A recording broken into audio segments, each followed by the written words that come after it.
પંચાળુ વિધાનસભાનો in charge છું. હું અમરેલી જિલ્લા ઓબીસી સંગઠનનો મહામંત્રી પ્રદેશનો છું. વાળા સુખાભાઈ જલુભાઈ.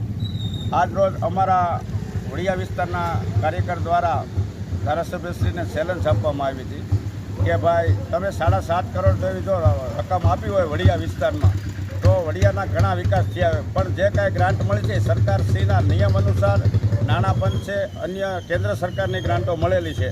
એટલે વાહિયાત વાતું જે સોશિયલ મીડિયા દ્વારા કરવામાં આવે છે એવા તો ઘણા મુદ્દા છે. બાટવા દેવણીનો રોડ 1 વર્ષ પહેલાં આ જ ચોકની અંદર ભાઈ એમએલએ સાહેબ કહી ગયા હતા કે તમારો 1 વર્ષની અંદર રોડ થઈ જાય.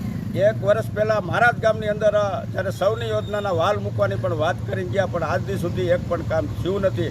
એવી પરિસ્થિતિ ગામ સભાઓની પણ થઈ છે. ઘણા ગામની અંદર ઘણા વિવાદો છે.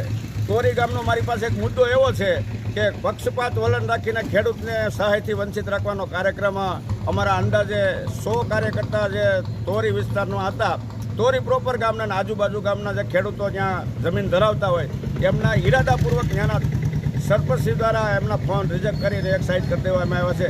આમાં વિકાસ ક્યાં થયો? વિનાશ થયો ખેડૂતોનો.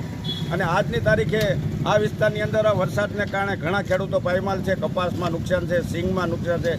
આવી હાલત આખા ગુજરાતમાં છે. પણ આ ભાજપની ભ્રષ્ટ સરકાર સર કોઈ બાબતે ખેડૂત માટે કાંઈ ન્યાય કરે એવું મને દેખાતું નથી. ભારત માતા કી જય.